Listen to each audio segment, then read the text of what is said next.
ఈరోజు దేవుని వాగ్దానం. హృదయశుద్ధి గలవారు ధన్యులు, వారు దేవుణ్ణి చూచెదరు. మత్తయి సువార్త 5వ అధ్యాయము 8వ వచనం.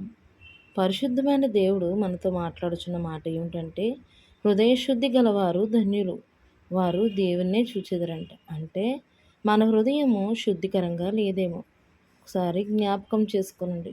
ఈ వాక్యము వింటున్న సహోదరి సహోదరుడా, ఒకసారి మీరు జ్ఞాపకం ఉంచుకున్నట్లయితే మన హృదయాలోచనలు ఏ విధంగా ఉన్నవి? అవి ఒకరికి అనుకూలంగా ఉన్నవా? లేదా ఒకరిని ద్వేషించే విధంగా ఉన్నవా? అలాగే మన హృదయము చెడ్డ ఆలోచనలు కలిగి ఉందా? మంచి ఆలోచనలు కలిగి ఉందా?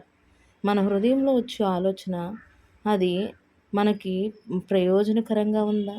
లేకపోతే మనలను దుష్ట సాంగత్యం వైపు నడిపించే విధంగా ఉందా? కాబట్టి మన హృదయ ఆలోచనలు దేవుడు ఎరిగి ఉన్నాడు. దేవుడు శుద్ధ హృదయమే కావాలని కోరుకొనుచున్నాడు.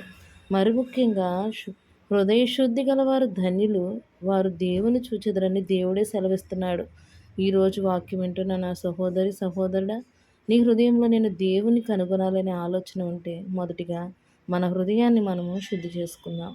ఉన్నటువంటి చెడు ఆలోచనలు తలంపులు తీసివేసి పరిశుద్ధ ఆలోచనలు పరిశుద్ధ తలంపులు మన హృదయంలో ఉంచుకుందాం.